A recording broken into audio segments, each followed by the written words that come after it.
Hello students, so welcome back to Nikunj and Raj tutorials. For doubts you can contact on this number. Today we'll be doing biology, the first chapter, transportation in plants. Okay, so transportation in plants means what? That substances in plants move from one place to another. Okay, so how they move, let's see with the help of this diagram. Here you can see this is a basic diagram where this is the tree here. Okay, and you can see these are the roots. Here from this soil water is absorbed, and that water goes in the upward direction.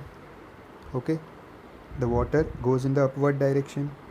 This is a leaf they have shown, so the water also goes in the leaf, correct? This is the movement of one substance. The substance is water. Okay, so first we are talking about how water is transmitted.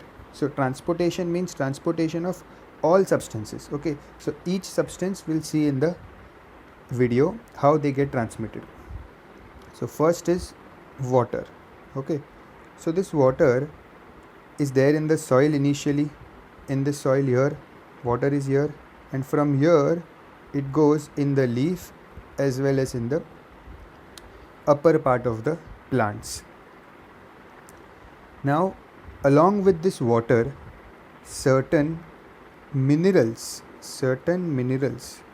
also travel in this upward direction and reach each and every part of the plant. Okay, so these water and minerals together are known as sap. Okay, water and minerals together are known as sap. We'll study what is sap in the latter part of the video. Now once you know that water is traveled in the upward direction, okay, so you can see in the diagram there are few arrows which are in the downward direction. So what do these arrows mean?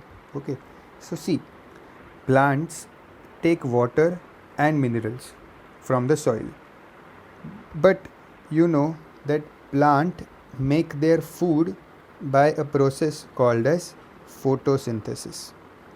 Okay, photosynthesis. They use sunlight which is coming from the sun to make their food.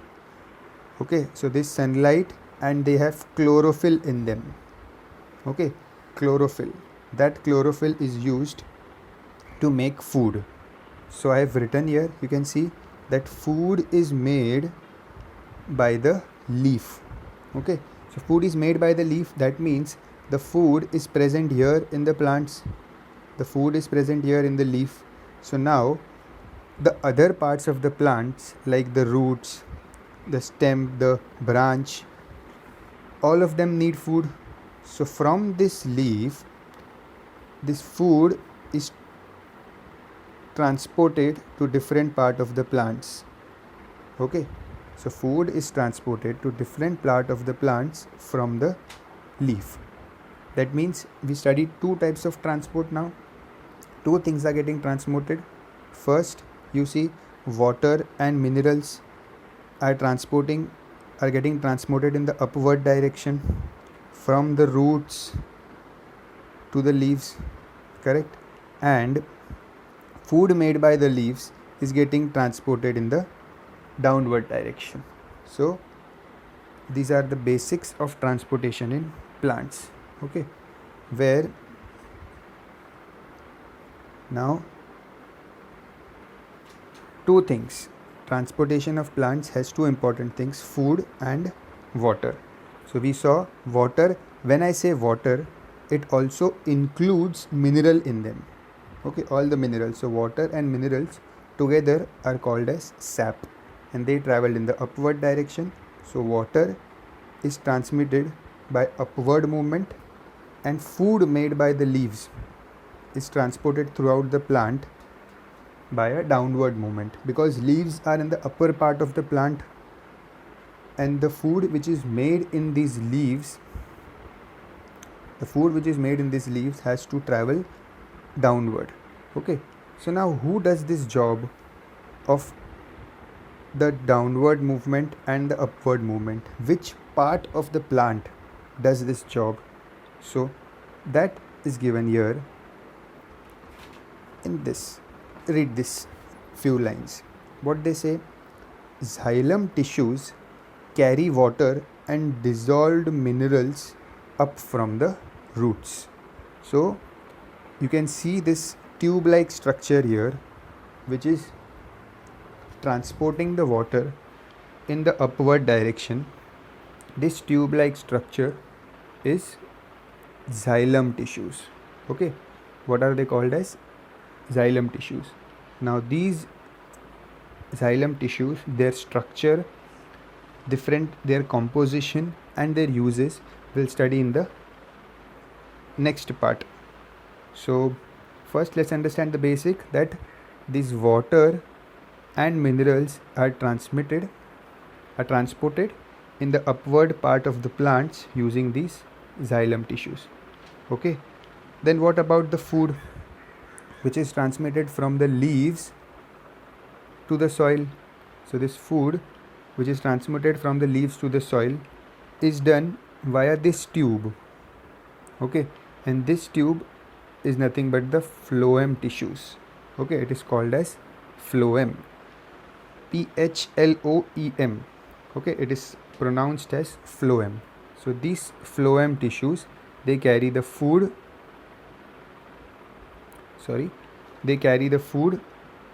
from the leaf.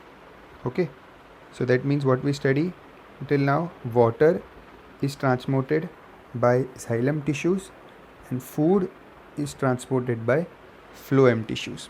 Okay, and we also know that because of the sunlight, water gets evaporated from the plants. Okay, this sunlight here, see,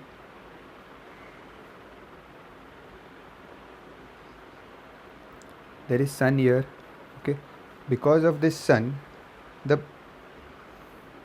water gets evaporated. Okay, this evaporation of water due to sun is called as transpiration. Okay, transpiration. This evaporation takes place from the leaves. Okay, there are many leaves in the plants. Okay, so this evaporation takes place from the leaves, and this evaporation of water from the leaves is called as transpiration. Okay, transpiration. See, students, keep your textbooks open in front of you, and as I am completing the topic, you can read the chapter along with it. Okay, so keep reading the chapter so you understand better. Okay, now we understood that how food is transmitted by phloem and water is transmitted by xylem tissues. So let's study these tissues in detail now. Okay, the first one is xylem tissue. Okay,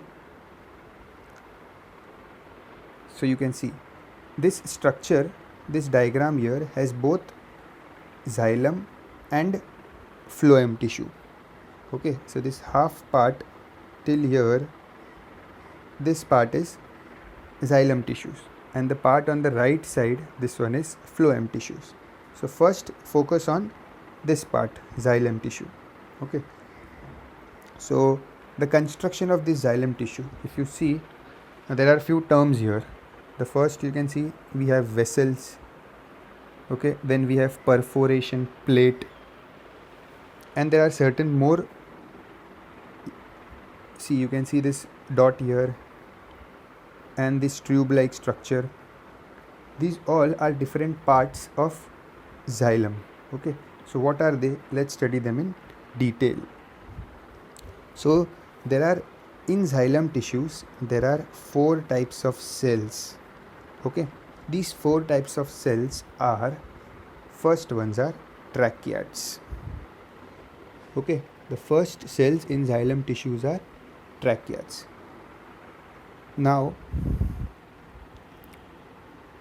tracheids are nothing but, let's see in the diagram, wait. Okay, yes, so these cells here which you can see are nothing but tracheids. Okay, they are pronounced as tracheids. They are long, they are very long. Okay, see, each cell is very long, and they are narrow. Narrow means their width is very less. Elongated means they have length, they are stretched. Elongated means they are stretched. And they are dead cells. Okay, they are not living cells, they are dead cells. I have written the keywords here about tracheids. And walls are thick. Walls of this tracheids are very thick. So where are these walls? You can see this here. These are the walls of tracheids. They are thick walls. Okay, and these thick walls, it gives support and strength to the xylem tissue. Okay, these walls give support and strength to the xylem tissues. So this was about the tracheids. And as I said, that xylem tissues helps to conduct water in the upward direction. So tracheids also help in conducting water in the upward direction. Okay, now next, this was the first type of cell. We are studying about the cells of xylem tissue. The second type are vessels. They are called as vessels. They are also long. See, you can see vessel here name. These are vessels. See, they are long tube like structure. Okay, they have perforation. What is perforation? Perforation means they have small holes in them. Okay, perforation means they have small holes in them. Okay, and why these holes? Because see, from here water will, from this vessel water will go in this vessel, and from here in the next vessel, and like this water will get transmitted in the upward direction. Okay, and this opening, this small opening here is called as the lumen. Okay, this small opening is called as lumen. Now again, these vessels also have thick walls. Okay, and they also provide support to the xylem vessels. Okay, so these vessels are very important.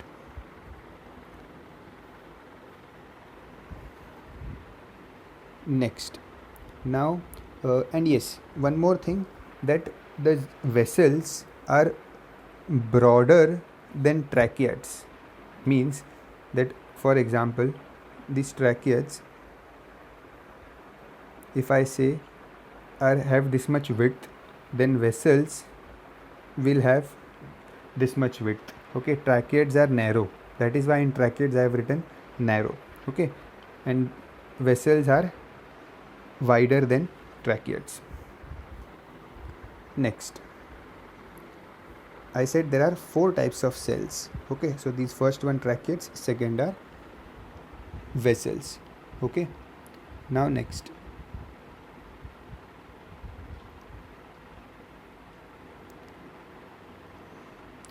is xylem parenchyma. Okay, next is xylem parenchyma. Now what are these xylem parenchyma? They are the living components of the cell. See, tracheids were dead cell, so the xylem are living plant cells. Okay, and these are short. They are short. They are lignified. Lignified means what? That lignin. See, lignin is a material which is deposited in the thin walls. See, xylem parenchyma has thin walls and they have lignin. Lignin is a material. Wait. Now in the diagram they have there is no proper diagram for xylem parenchyma. Okay, but you have to understand that it is somewhere in between here. Okay, and as I said, they are lignified. Lignified means they have a material deposited in their wall, and that material is called as lignin. Okay, so that is why they are called lignified. What is the use of this lignin? Basically, it gives strength to the xylem parenchyma. Okay, it gives strength, mechanical support. Okay, then one more important job of this xylem parenchyma is to store the food. Okay, they store the food. So this was the third type of cells. See, you have to remember the keywords. So I have written the keywords in your textbook. Also you have the keywords. You should know at least 2 to 3 lines from each of these type of cells. Okay, next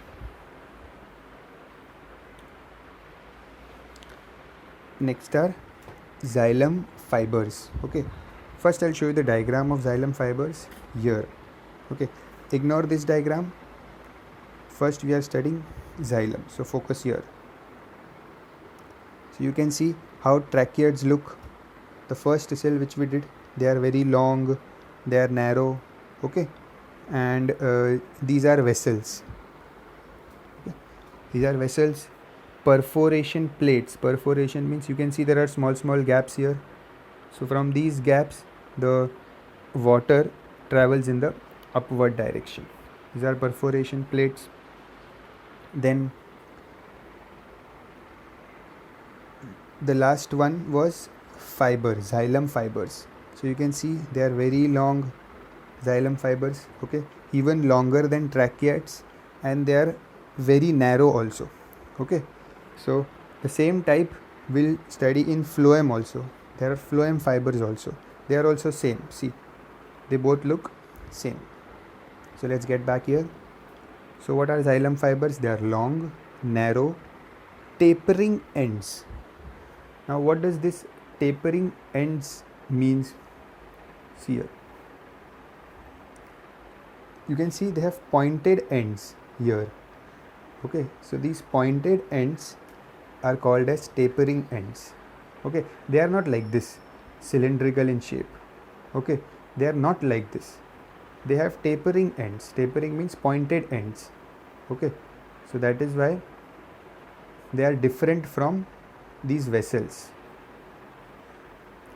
So they are long, narrow, tapering ends, and they give mechanical support to the xylem.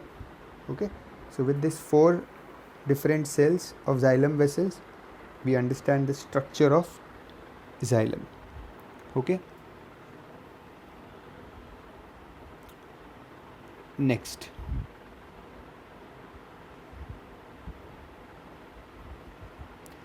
is phloem. Now first of all, before going to phloem, what are the functions of xylem?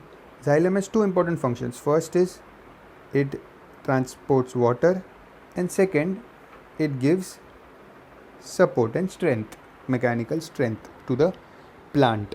Okay, so 2 jobs of xylem. Now let's see what is phloem. Okay, now in xylem we saw that xylem has dead cells, vessels are also dead. Only xylem parenchyma was a living cell here. See, only xylem parenchyma was a living plant cell. Otherwise these 3 were dead cells. So in phloem mostly there are all living cells. Phloem mostly has all living cells. Okay, now what are the different cells in phloem? Let's see.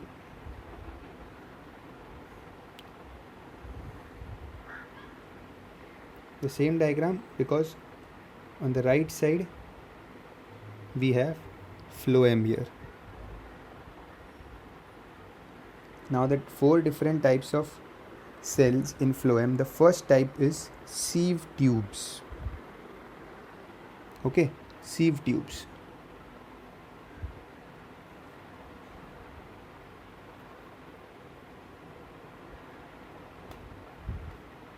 Now these sieve tubes are elongated. Elongated means they are also long cells. Okay, they don't have any nucleus. They have sieve plates between. So first let's see the diagram. See here, you can see the sieve tube labeling here. These are sieve tubes. One sieve tube, another sieve tube. Okay, so these are sieve tubes, and in between you can see this black lines like this. Okay, these are nothing but these are sieve plates. Now what is the function of these sieve tubes? They are also perforated. We perforated. Okay, now what does this perforated means? That they have gaps in between. Okay, gaps. You can see there is space here from where this is phloem. Phloem means it is for food. Okay, xylem was for water. Phloem is for food, and food is transmitted in the downward direction. Okay, remember this basic. Food is transmitted in the downward direction. So these sieve plates here are perforated. Perforated means they have space in between from where food will get transported in the downward direction. Okay, now these sieve plates regulate the amount of food which is transported in this downward direction. Okay, so the sieve tubes are very important part of phloem. Okay, next. Now after sieve tube, the second type of cell is companion cell. As the name states, this companion cell is a companion to the sieve tube. Okay, it helps the sieve tube. Sathi, so we say na, that it is the companion of sieve tube. They are also living cells. They are thin walled.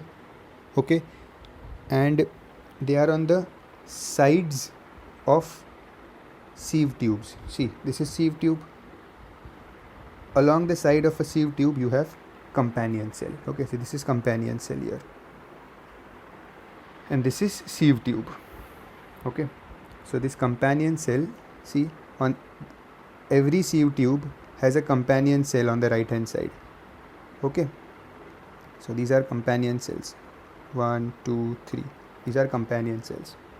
Okay, and they help the sieve tubes in transport of food. Okay, next, phloem parenchyma. Like we had xylem parenchyma, this is phloem parenchyma. Not much is given in your textbook about these, but just you have to remember that they are made of parenchyma cells. These are different types of cells. There are many types of cells found in plants. You will study more about them in class 9. Xyron, parenchyma, sclerenchyma. There are many types of cells. So out of these, the phloem parenchyma have parenchyma cells. Okay, and they are also thin walled. These are these two important points are enough. Next, so this is the third type of cell. There are total 4 types of cells. Okay, next is phloem fibers. I told you they are in the previous slide we saw that phloem fibers, they also have tapering ends. Tapering means pointed ends. See, like this, tapering ends. And you can see here in this diagram also, see, this is the sieve tube, and on the side of the sieve tube you can see you have companion cells. See, this is very clearly shown here. This is the sieve tube and this is the companion cell. Okay, so this is phloem fibers. They are the only dead cells in phloem. Other all cells are living, and they are long, flexible, and what their job is to provide support to the phloem. Okay. Next, now we have studied the two important structures of plant. The first was xylem and the second is phloem.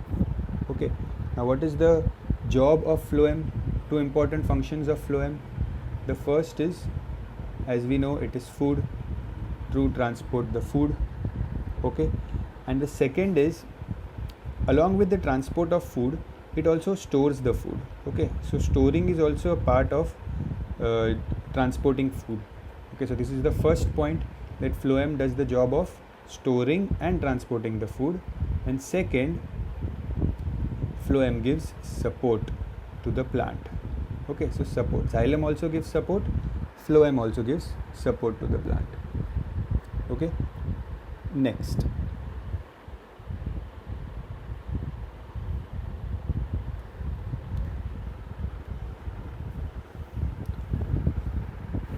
Translocation of solute.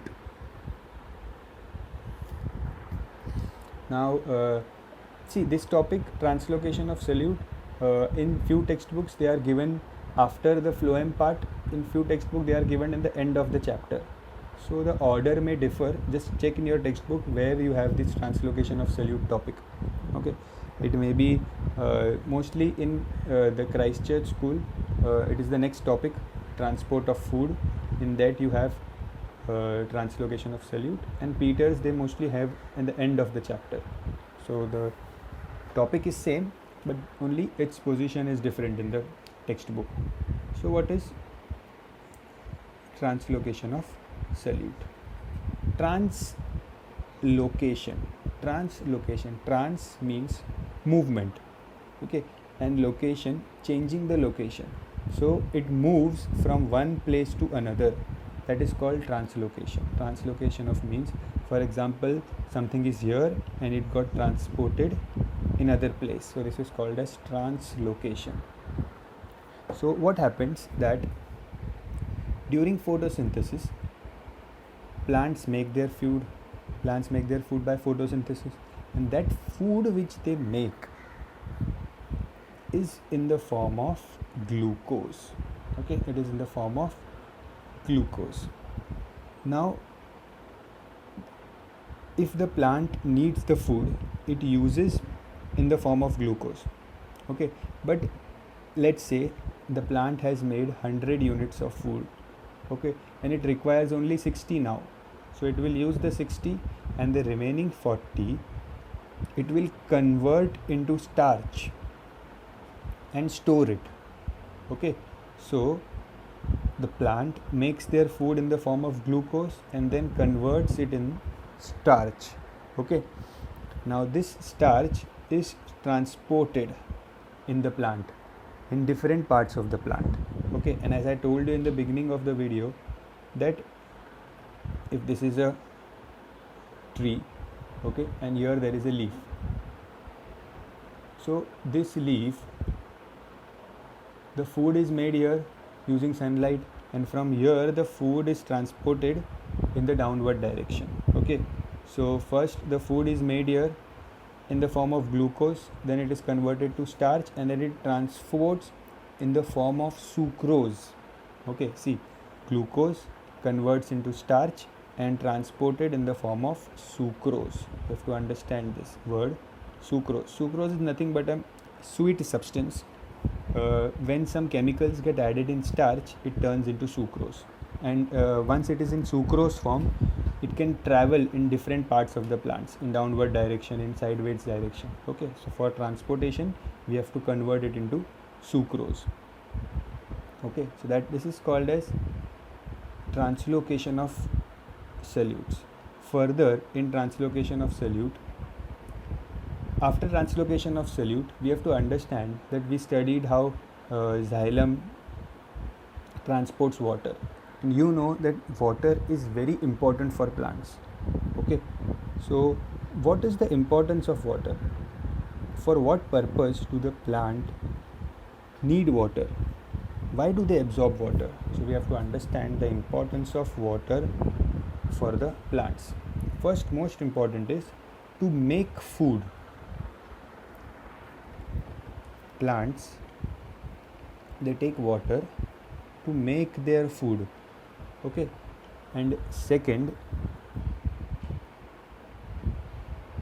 this water gives them turgidity. Okay, what is turgidity? Turgidity is stiffness, strength. Okay, for example, see, if there are two plants here, okay, one plant has the leaf like this.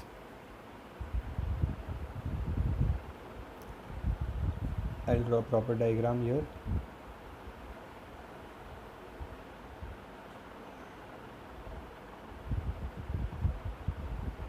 This is one plant, and here I say, let's say there is another plant. Okay, so the first plant,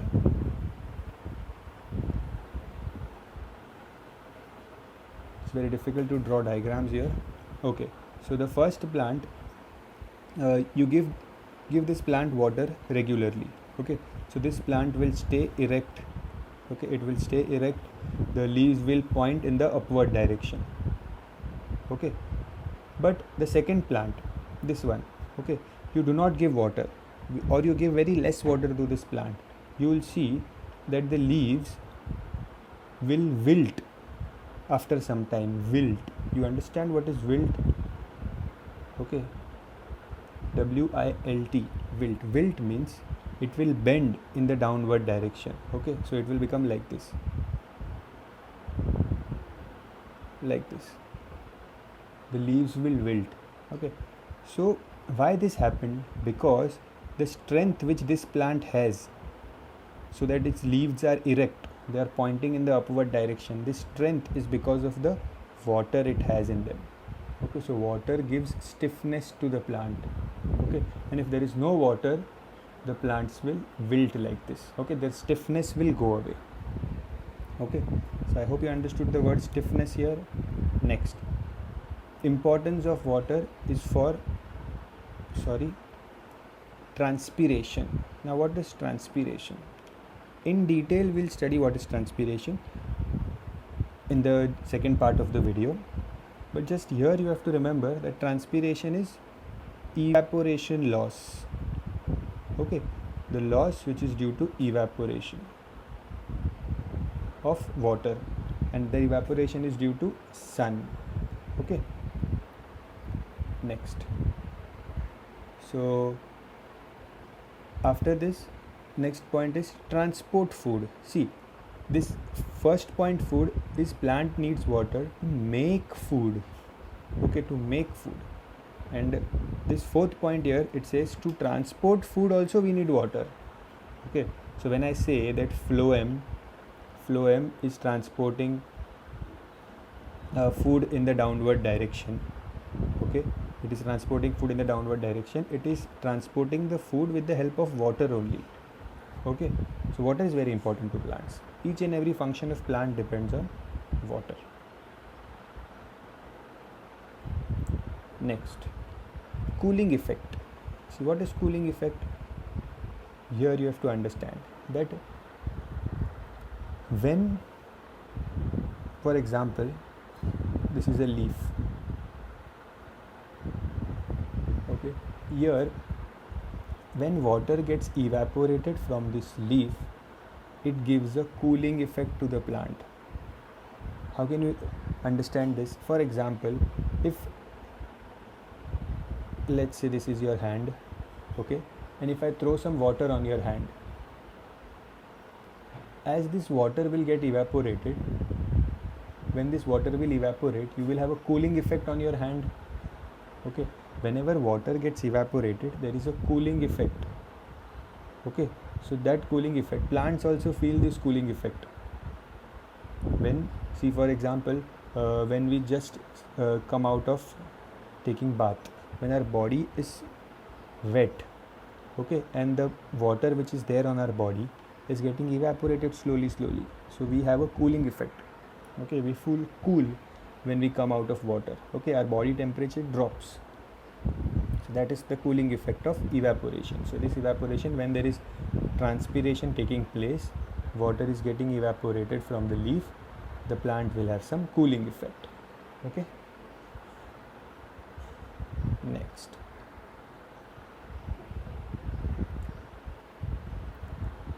root hair. Read these few lines.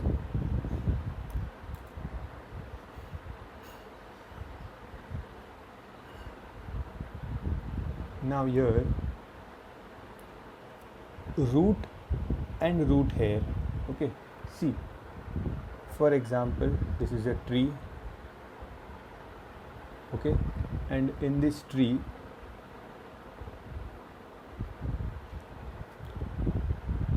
these are the roots of the trees. Okay, and from these roots there are some smaller roots coming out here.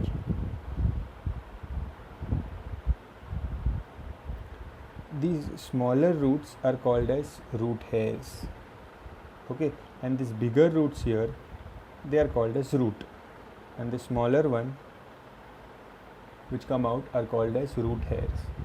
Okay, now each these roots as well as these root hairs, they absorb water for the plants. Now what is this, how these root hairs are different? Okay, they have a different structure. Why they have a different structure? So that they can absorb more water.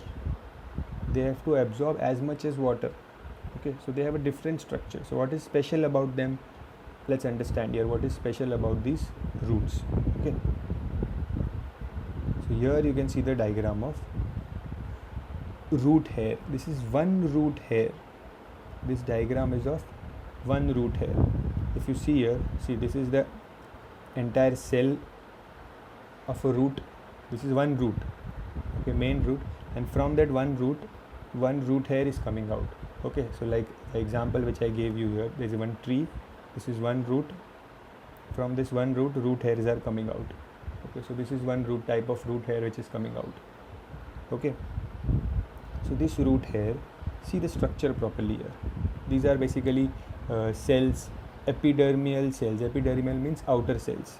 Okay, cell wall, cell membrane, these are parts of plant cell, because this is a plant. Every plant cell has cell wall and cell membrane. Okay, then cytoplasm. Cytoplasm is a liquid which is present inside the cell. Okay, vacuole, you can see vacuole here. I'm sorry, just a minute. So here we can see vacuole. Vacuole means some empty space. Vacuole is some empty space which can store food and sometimes water also for plants. Okay, next, this root hair has its own nucleus also to control the activities of the root hair. So this is one root hair where we saw which different types of cells it has. Now let's understand what is the speciality of this root hair. Okay, so how this root hair is able to absorb a lot of water. Basically the characteristics of root. We are the speciality of root, nothing but the characteristics of roots. We are studying the characteristics of roots. So first, the numerous root hairs provide large surface area. Okay, the numerous root hairs provide large surface area. More the surface area, greater is the absorption. Now what does this mean? See, understand. If this is a tree here and it has roots like this, 1, 2, let's say 3 roots. Okay, these 3 roots will absorb, let's say, 10 units of water. Okay, but if I make root hairs here, small root hairs, this each root hair will now start absorbing water from the soil. Okay, see, they are thin, very thin, and they are very long. So each root hair will start absorbing water. So this initially the roots were taking 10 units of water. With this help of these root hairs, they will take 50 units of water now. Okay, so the root hairs significantly increase the amount of absorption of water by the plants. Okay, so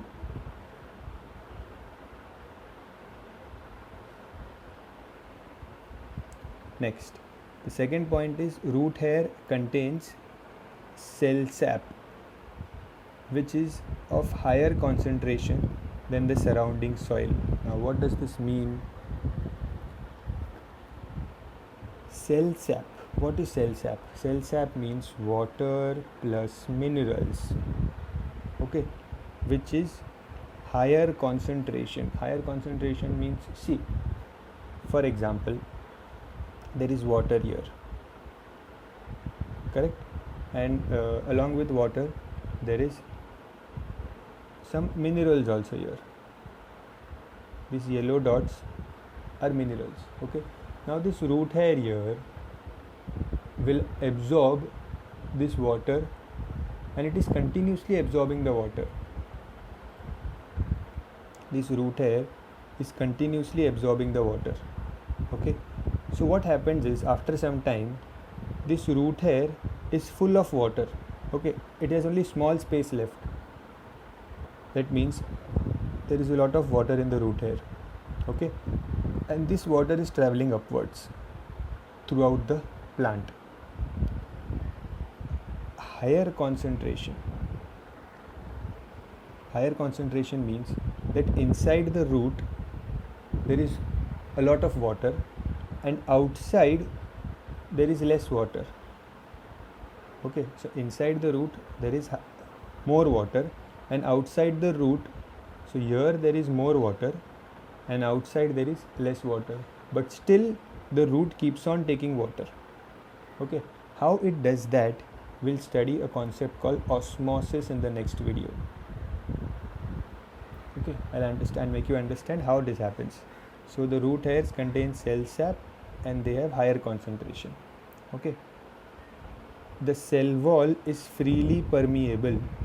What is cell wall? Just now we saw what is cell wall here.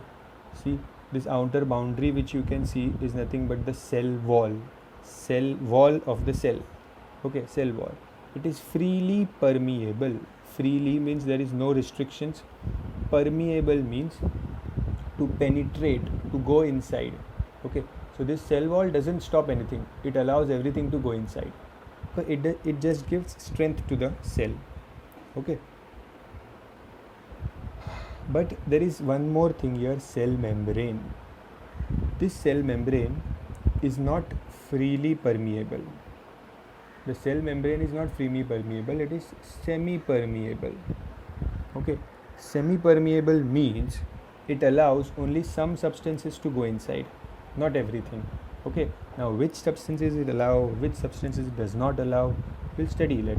We'll understand that plants need some minerals, plants do not need some minerals. So according to it will automatically absorb whatever it requires. Okay, so this was about root hair. Now we have understood many topics till now. Let's take a quick revision of what topics we studied. So we started with how foods are transmitted through xylem tissues and water is transmitted through phloem tissues. Then we studied we saw the structure of xylem tissue and the 4 cells: tracheids, vessels, xylem parenchyma and xylem fibers.